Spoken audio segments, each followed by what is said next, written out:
New Life, esquadrão de guerra. O general recrutou vários pro campo de batalha. No olhar dos recrutas já dá pra perceber,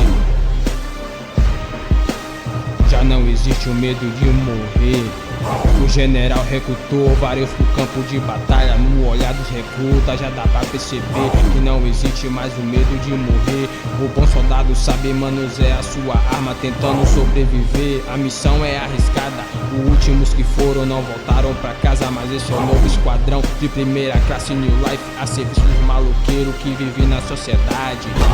No campo de batalha não pode hesitar, na hora da ação, pra não ser mais uma decepção da nova geração, da nova geração.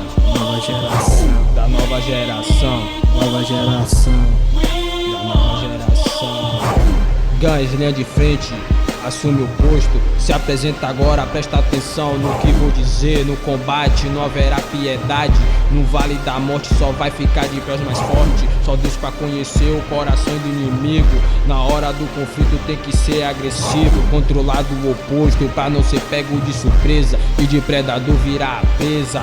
Observe que do outro lado só existe esquizofrênico, psicopata cuspindo veneno.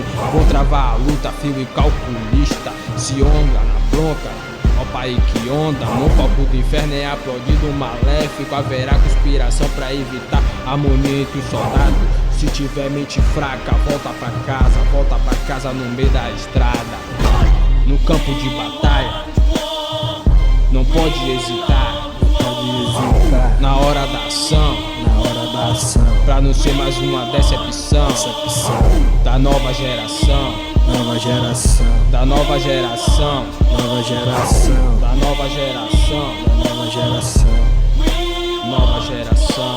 Não haverá rotina, basta munição pra entrar na guerrilha. No frente a frente com o adversário não erra a mira. Já foi avisado o acampamento ao lado do terror. A missão principal é preservar sua vida. Aliado que for abatido jamais será esquecido. É derrota, SOS, os vermes que padece não vai recuar. A gente junto vamos alcançar a experiência sofrida, mas não há contrato, tem salário, apenas os revolucionários.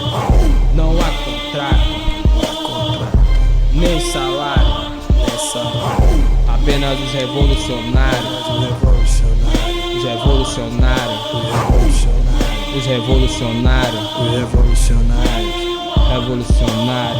Lembre que a bala não faz exceção de pessoa. Negro branco no alvo pra necópsia. A nossa guerra já começou. Não há guerra contra o terror, porque somos o terror que contra-atacou.